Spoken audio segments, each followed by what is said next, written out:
जब से नरेंद्र मोदी साहब की सरकार आई है, ये मुसलमान ममालिक के करीब हो रही है। सऊदी अरब के करीब हो गई, यूएई के करीब हो रही है, इवन के टर्की से भी ड्रोन ले लिए और जो है ये वेस्ट एशिया बड़ा ओपन अप हो रहा है, अफगानिस्तान में बड़ी इन्वेस्टमेंट।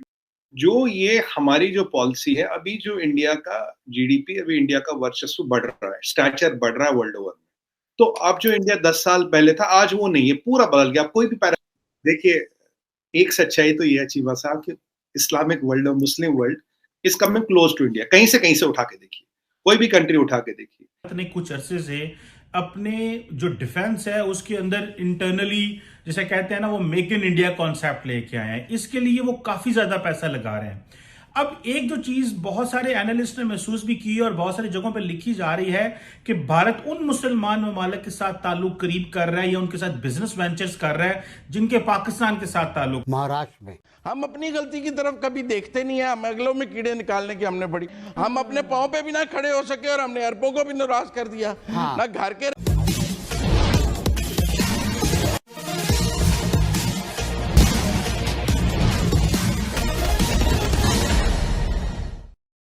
जिस तरह मुस्लिम दुनिया के दो बड़े देश यूएई और सऊदी अरब भारत के क्रमशः तीसरे और चौथे नंबर के व्यापारिक पार्टनर बन गए हैं और जिस तरह अभी हाल में ही सऊदी अरेबिया ने $100 बिलियन का भारत में निवेश करने का फैसला किया है, जबकि वही सऊदी अरब $1 बिलियन के कर्ज के लिए पाकिस्तान से कितनी मिन्नतें करवाया। अब इसी के चलते दूसरे मुस्लिम दुनिया के देश भी एक एक करके भारत के नजदीक आए हैं। इससे पाकिस्तान में कोहराम मचना तो लाजिमी ही था। इसी पृष्ठभूमि में हो रही पाक मीडिया की परिचर्चा आइए आगे सुनते हैं। कि जो जब से नरेंद्र मोदी साहब की सरकार आई है, ये मुसलमान ममालिक के करीब हो रही है। सऊदी अरब के करीब हो गई, यूएई के करीब हो रही है, इवन के टर्की से भी ड्रोन ले लिए और जो है ये वेस्ट एशिया बड़ा ओपन अप हो रहा है, अफगानिस्तान में बड़ी इन्वेस्टमेंट। जो ये हमारी जो पॉलिसी है, अभी जो इंडिया का जीडीपी, अभी इंडिया का वर्चस्व बढ़ रहा है, स्टैचर बढ़ रहा है वर्ल्ड ओवर में। तो अब जो इंडिया 10 साल पहले था, आज वो नहीं है, पूरा बदल गया। आप कोई भी पैरामीटर उठा के देखिए, उस पर कभी भी डिबेट कर लेंगे, एक पैरामीटर डिस्कस कर सकते हैं, सारे बदल गए। अब एक इंडिया एक ऑल्टरनेट ब्लॉक उभर के आया है चाइना के अगेंस्ट। तो चाइना एशिया में देख रहे भाई इंडिया और चाइना था, अब लोग देख रहे भाई चाइना के साथ बात बन नहीं रही, वायरस के बाद, बायो टेरर के बाद, अब ऑप्शन इंडिया है। अब ये जो आप मुसलमान ममालिकों की भी देखा कि हम इंडियन ट्रेड, इंडियन इन्वेस्टमेंट का मवाजना करें तो पाकिस्तान उससे बहुत पीछे है। दुबई में, मुत्तहदा अरब अमारात में इन्वेस्टमेंट्स हैं इंडियंस की, और इसके हवाले से आपको पता होगा माजी में एक तवील रिपोर्ट भी आई थी कि किस किस्म के उनकी रिहाइशगाहें, उनके विलास और ये वो एक ह्यूज इन्वेस्टमेंट है। हमें करना क्या होगा मुत्तहदा अरब अमारात और सऊदी अरब की तरफ? हम इसी खुशफहमी में रहें कि नहीं हमारे? तो भारत को भी पता था कि अगर इस रीजन के अंदर कहीं पे पैसा है, कहीं पे इन्वेस्टमेंट है, तो वो मिडिल ईस्ट की रियासतें, चाहे वो यूएई होगी या सऊदी अरब हो गया, और वो अमेरिका के भी करीब हैं और इसराइल के भी करीब हैं। तो इस वजह से भारत ऑटोमेटिकली उनका नेचुरल अलाय बन गया है। कि भारत ने कुछ अरसे से अपने जो डिफेंस है उसके अंदर इंटरनली जैसे कहते हैं ना वो मेक इन इंडिया कॉन्सेप्ट लेके आए हैं। इसके लिए वो काफी ज्यादा पैसा लगा रहे हैं। अब एक जो चीज बहुत सारे एनालिस्ट ने महसूस भी की और बहुत सारी जगहों पर लिखी जा रही है कि भारत उन मुसलमान ममालिक के साथ ताल्लुक करीब कर रहा है या उनके साथ बिजनेस वेंचर्स कर रहा है जिनके पाकिस्तान के साथ ताल्लुक अच्छे थे। जिस तरह हमने सऊदी अरब की बात की, ये जो टर्की के बारे में कहा जा रहा है कि टर्की ने कुछ, भारत ने टर्की से ड्रोन खरीदे हैं, सुना है वो ड्रोन और जगहों पे भी खरीदे जा रहे हैं। आप इस तरह का जो टर्की का जो कोऑपरेशन भारत के साथ है या ओवरऑल जो खित्ते में है या मुस्लिम उम्मा में, उसका क्या पाकिस्तान को क्या नुकसान हो सकता है? देखिए, इंडिया अपने आप को डिफेंस वाइज इतना स्ट्रांग करता जा रहा है, बल्कि कर चुका है वो इस तरीके से कि वो दुनिया को सामने शायद नजर आता है कि उनका सिर्फ चाइना के खिलाफ वो अपने आप को डिफेंस करने की पोजीशन में, लेकिन इनडायरेक्टली उसका डायरेक्ट ताल्लुक पाकिस्तान के साथ भी है। क्योंकि अगर देखा जाए, मैं पिछले दिनों एक आर्टिकल पढ़ रहा था, जो रशिया से उन्होंने S-400 लिया है, उसके बारे में उनका प्लान है कि वो पाकिस्तान के बॉर्डर पे लगाए जाएंगे, पंजाब एरिया में। तो दूसरा, जिस तरीके से उन्होंने फ्रांस से राफेल खरीदे, S-400 लिया, और उसके बाद ड्रोन लिए, जो मैं बल्कि अभी एक छोटा सा रिसर्च प्रोजेक्ट कर रहा हूं उन ड्रोन्स के बारे में, क्योंकि मुसलमान कंट्रीज के अंदर, और दूसरा टर्की की मैं समझता हूं बहुत बड़ी अचीवमेंट है उसमें। बल्कि मैं बताना चाहूंगा कि पाकिस्तान इज स्टेइंग बिहाइंड। अच्छा, उसमें जिस तरीके से भारत सच्चाई तो ये है, जितने अरब नहीं दुबई में, उससे ज्यादा तो इंडियन रहते हैं, ये भी एक सच्चाई है। तो अब आपकी इकोनॉमी चलाने वाला इंडियन, आपका ट्रेडिंग पार्टनर इंडियन, आपका ट्रेडिंग बिजनेस इंडिया से चल रहा है, और आपके एक्सपोर्ट्स में तेल है नहीं, आपको पोर्ट चाहिए, आपको इंडिया से बिजनेस करना, वहां से काफी शिपिंग आती है, रूटिंग होती है, तो आपका करीब आना बहुत नेचुरल सी बात है। आपने देखा यूएई ने पीछे मंदिर बनाने की जगह दी, जो किसी को उन्होंने आज तक नहीं दी है। मंदिर बन भी गया, रेडी भी हो गया, खुद दी। अब सऊदी अरबिया तो प्रधानमंत्री जी को सबसे हाईएस्ट सिविलियन ऑनर देते हैं। अब आप ये तो नहीं कह सकते भाई जाके खरीद लिया, जाके उनको पैसे दे दिए, ये भी नहीं बोल सकते कि भाई आप मैनेजमेंट थी, एक कमेटी बैठी तो उसको मैनेज करके ले लिया।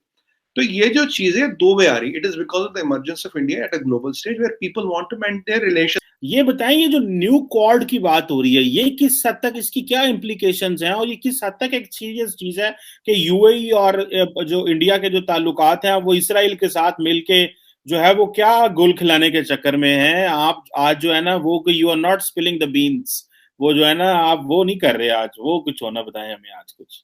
देखिए, एक सच्चाई तो ये है चीमा साहब कि इस्लामिक वर्ल्ड और Muslim world is coming close to India. कहीं से उठा के देखिए, कोई भी कंट्री उठा के देखिए। इनफैक्ट अभी तो हमने 20 लाख वैक्सीन मोरक्को को भी दी है, मैं आपको बता, कल परसों न्यूज आई थी। चलिए वो अलग बात है, मोरक्को तक मोरतानिया है, अल्जीरिया है, सब जगह है, मतलब 57 मुसलमान कंट्री है, सब पे हमारा अच्छी खासी यारी दोस्ती हो रही है, सब जगह ट्रेड भी हो रहा है, सब कुछ हो रहा है, और वो एक ट्रस्ट बन रहा है, एक ट्रस्ट बन रहा है। ठीक है, ये मुसलमान मुल्क इंडिया के क्लोज है ना, अगले की गलती बहुत ढूंढने की कोशिश करते हैं। हम हर वक्त ये सोचते हैं कि अगले ने क्या गलती की है। आप देखें, इमरान खान पावर में आए तो सबसे ज़्यादा इमरान खान को सपोर्ट किसने किया? सऊदी अरब और यूएई ने। 3-3 बिलियन डॉलर दिए, डैफर्ड ऑयल पे पेमेंट की, डैफर्ड ऑयल दिया। MBS भी यहाँ आए, दुबई के हुक्मरान भी यहाँ आए, और हमने बड़ी शानदार दुनिया में शॉफर डिप्लोमेसी को मुतारफ़ कराया। और उस शॉफर डिप्लोमेसी के हमने बहुत कसीदे पढ़े कि हमने दुनिया में अब नई डिप्लोमेसी ले आए हैं, शॉफर डिप्लोमेसी। और उसके बाद हमने उनसे पैसे भी लिए। पैसे लेने के बाद हम न्यूयॉर्क पहुंचते हैं और हम महातीर मोहम्मद और तैयब अर्दोगान के साथ बैठ जाते हैं कि हमने इन अरबों के ख़िलाफ़ इत्तेहाद बनाना है। भाई अभी तो आप उनसे पैसे लेके आए हैं, ऑयल लेके आए हैं, वो आपके मुल्क में आए हैं, उन्होंने इस रजीम को वेलकम किया है।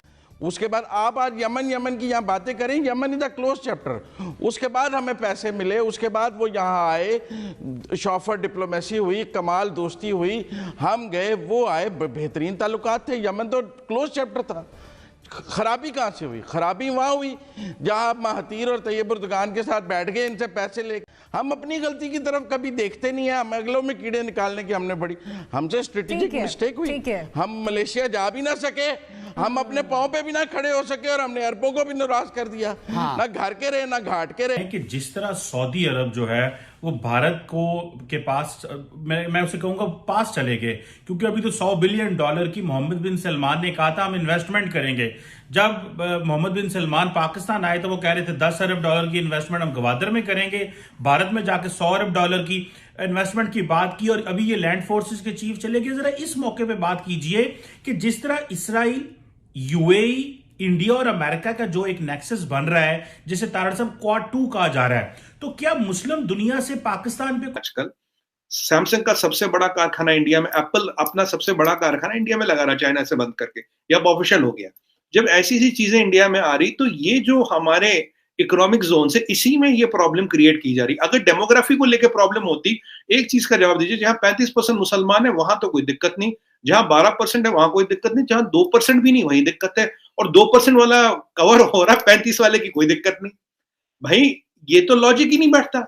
अब ये चीजें दिखाई जा रही है, अब जो इंडिया बढ़ रहा है, और हमें एज मुसलमान ऐसे से कोई प्रॉब्लम थोड़ी ना है। आप इस्लामिक वर्ल्ड कहते हैं, मुसलमान ऐसे से कोई प्रॉब्लम नहीं। मैं बस लास्ट सेंटेंस बोलूंगा, हमें मुसलमान ऐसे से कोई एलर्जी है ना प्रॉब्लम है। हमारे कितने लोग यूएई में काम करते, बहुत लोग काम करते, कुछ लोग सऊदी अरबिया में काम करते हैं, अच्छी बात है। हाईएस्ट रिपैट्रिएशन अभी जो आती है वर्ल्ड में, वो इंडिया में आती, करीब, if I remember number correctly, latest number मुझे नहीं पता, लास्ट ईयर एंडिंग का कह रहा, इट वाज 100। वैसे तो दुनिया में जो सभी 56 मुस्लिम देश हैं वे ओआईसी के बैनर तले एकजुट हैं, और इनका चौधरी सऊदी अरब है। पर हकीकत में ये मुस्लिम दुनिया के 56 देश भी आपस में शिया और सुन्नी गुटों में बटे हुए हैं। शिया बहुल देश किसी भी निर्णय के लिए ईरान की तरफ देखते हैं, वहीं दूसरी तरफ सुन्नी बहुल देश किसी भी हिमायत के लिए या निर्णय के लिए सऊदी अरब की तरफ देखते हैं। भारत का इन दोनों संप्रदाय के मानने वाले देशों से बहुत लंबे समय से अच्छे संबंध चले आ रहे हैं और इसी शिया सुन्नी संप्रदाय में बटे रहने के कारण दोनों यानी सऊदी अरब और ईरान, इन दोनों के बीच कभी भी नहीं पटी और आपस में आज भी इन लोगों देशों के बीच तनाव बना हुआ है। भारत के बारे में जहां तक सवाल है, इन शिया के मानने वाले देशों का और सुन्नी मानने वाले देशों का दोनों के साथ बड़े अच्छे ताल्लुकात हैं। अभी हाल यह है कि यूएई और सऊदी अरब तो भारत के चीन और अमेरिका के बाद क्रमशः तीसरे और चौथे नंबर के बड़े व्यापारिक पार्टनर हो गए हैं। भारत का शिया संप्रदाय बहुल जो देश ईरान है, उसके साथ भी अच्छे संबंध बहुत लंबे समय से हैं और आप लोगों को पता ही होगा कि भारत ईरान में चाबहार पोर्ट का निर्माण कर रहा है ताकि पाकिस्तान अड़ंगा लगाए या तब पाकिस्तान को बाईपास करके ईरान से माल अफगानिस्तान और फिर अफगानिस्तान से फिर व्यापारिक माल सेंट्रल एशिया के देश जो मुस्लिम और गैर मुस्लिम दोनों हैं वहां पर भेजा जा सके। और इसके लिए भारत ने ईरान में चाबहार पोर्ट का निर्माण कर उसका कार्यान्वयन भी चालू कर दिया है और ईरान से होकर भाया अफगानिस्तान सेंट्रल एशिया के देशों के साथ एक नॉर्थ साउथ कॉरिडोर का निर्माण भी कर रहा है। तो इससे आप समझ सकते हैं कि शिया संप्रदाय का जो नेतृत्व करने वाला देश ईरान है, उसके साथ भारत के कितने अच्छे संबंध है। और यही नहीं, आप लोगों को यह भी पता हुआ कि भारत में जो पारसी समुदाय है वह ईरान से ही आकर भारत में बसा है। और सऊदी अरबिया और यूएई के बारे में आप लोगों को पहले से ही पता है समाचार माध्यमों से कि अभी हाल में ही यूएई के और सऊदी अरबिया के जो मिलिट्री के हेड थे वो भारत का विजिट किए हैं और फिर सऊदी अरबिया ने $100 बिलियन का निवेश करने का भारत में फैसला किया है। और उसके पहले यूएई ने भारत के जम्मू कश्मीर में एक बड़ा निवेश करने का फैसला किया था।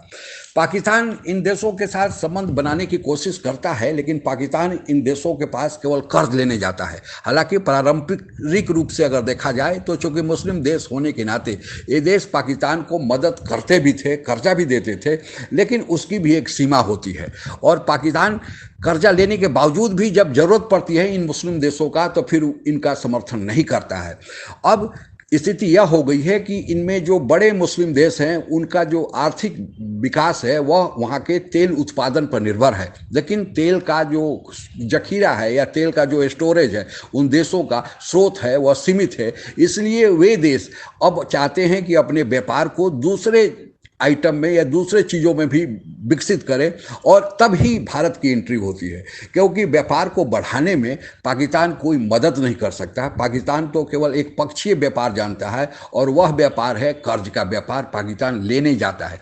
जबकि भारत की एंट्री यही होती है जब वो देश व्यापार बढ़ाना चाहते हैं। तो आप लोगों को पता है कि विश्व की 5वीं बड़ी अर्थव्यवस्था होने के कारण भारत ने इन देशों के साथ अपने ताल्लुकात बढ़ाए हैं और यही कारण है कि आज ये देश एक एक करके भारत के नज़दीक आ रहे हैं और पाकिस्तान से दूर जा रहे हैं।